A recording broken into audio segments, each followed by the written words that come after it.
Fox Media, news and information for the soul.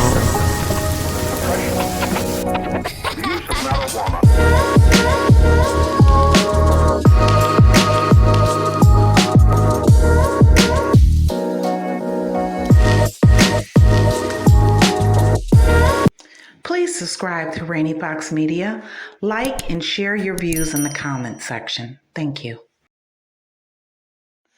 Carlee Russell's attorney by the name of Emory Anthony has dealt with quite a few cases, and one case in particular that had to do with abducting a missing 3-year-old that later on was removed from this earth, so to speak, deleted, if you will.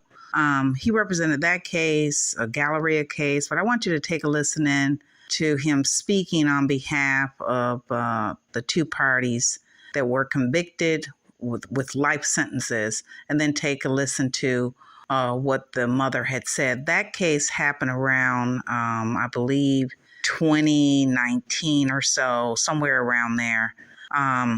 But take a listen into what our attorney has to say in terms of that particular case. So he's very much so used to intense cases. Carlee Russell's case is not that intense, other than the fact that she sent the entire country on a wild goose chase, only to come out with the fact that she lied, basically. How he's going to get around that, I don't know. But take a listen in to this particular attorney and how he speaks in reference to a very serious case with Patrick Stallworth. The most important thing that I'm trying to convey to the community is that Mr. Stallworth had nothing to do with the abduction, disappearance of anything of this child, and I think that's very important for the community to know. Thank you. All right. For the last 1,237 days, April Thomas has lived a mother's worst nightmare. Her precious cupcake was kidnapped from a birthday party and dumped in a trash bin. Patrick Stallworth and Derek Brown were convicted in Camille McKinney's death, while Stallworth's lawyer argued his client's role did not match the punishment. As far as murder or killing the child, they don't have any evidence to show that Mr. Stallworth was involved in any of that. Brown herself read a lengthy apology to McKinney's family. Brown said, "There is never going to be a day to go by that I will not feel regret. I hope that one day you will find it in your heart to forgive me." During an exclusive interview with us, Thomas said the guilty couple does not deserve her mercy. It is something so brutal, evil. It's unforgivable what they did. Stallworth and Brown now face capital murder charges in state court, which could carry the death penalty.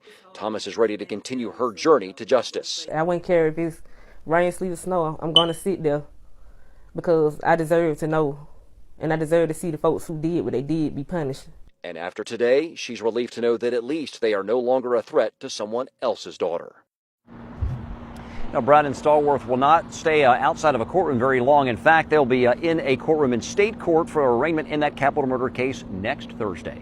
Live in Birmingham, John Papke, WVTM 13. Another case that Carlee attorney represented was the Galleria incident that took place around 2018, I believe around Thanksgiving, in Alabama, the Galleria Mall or what have you.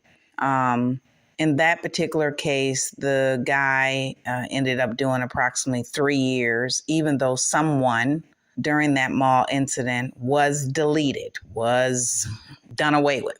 But nonetheless, Carlee's case, as we can all agree, I believe, was not that intense. You know, no one got injured. People were emotional about it, and rightfully so. And people are very upset with her, and I think rightfully so.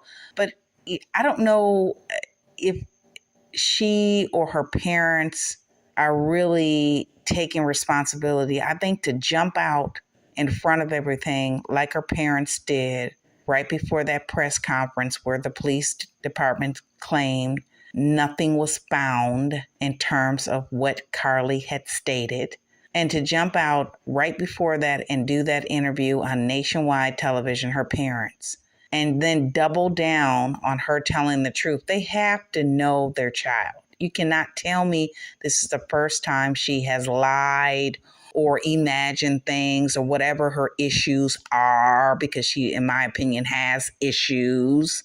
And in terms of people making rumors that, what caused her to act as if she was abducted was her boyfriend, it's still something that even if you didn't have challenges, you wouldn't go to that extent.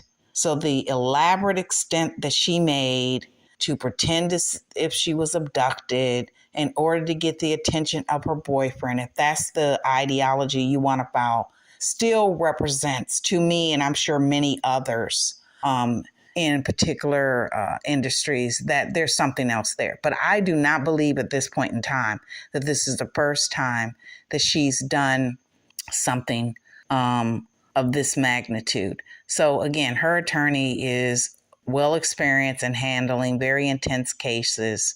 And I want you to take a listen in also to what has been said. Investigation was ongoing. We hope to determine where Carlee was during the 49 hours of her disappearance. Today I've talked to and received a statement from Mr. Emory Anthony, attorney for Carlee Russell. Mr. Anthony has scheduled a meeting for Carlee to meet with investigators early this afternoon, but then I received an email stating that a statement was being provided by him on her behalf. Mr. Anthony asked that I read the statement in its entirety, which I will do now. My client has given me permission to make the following statement on her behalf. There was no kidnapping on Thursday, July 13th, 2023. My client did not see a baby on the side of the road.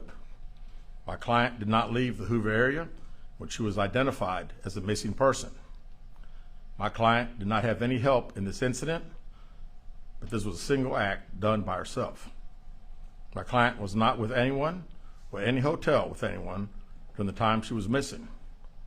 My client apologizes for her actions to this community, the volunteers who were searching for her, to the Hoover Police Department and other agencies as well, as to her friends and family. We ask for your prayers for Carlee as she addresses her issues and attempts to move forward, understanding that she made a mistake in this matter. Carlee, again, asks for your forgiveness and prayers. We have a meeting scheduled with Mr. Anthony to further discuss this case. We're currently in discussions with the Jefferson County District Attorney's Office in Bessemer about possible criminal charges related to this case, and we will announce those charges when and if they are filed. All right, with that, we'll take a few questions. As Officer Hale said, when I call on you, please state your name and your affiliation. Yes, sir. Keith Mims, WAGG 610 100.1 FM Summit Media.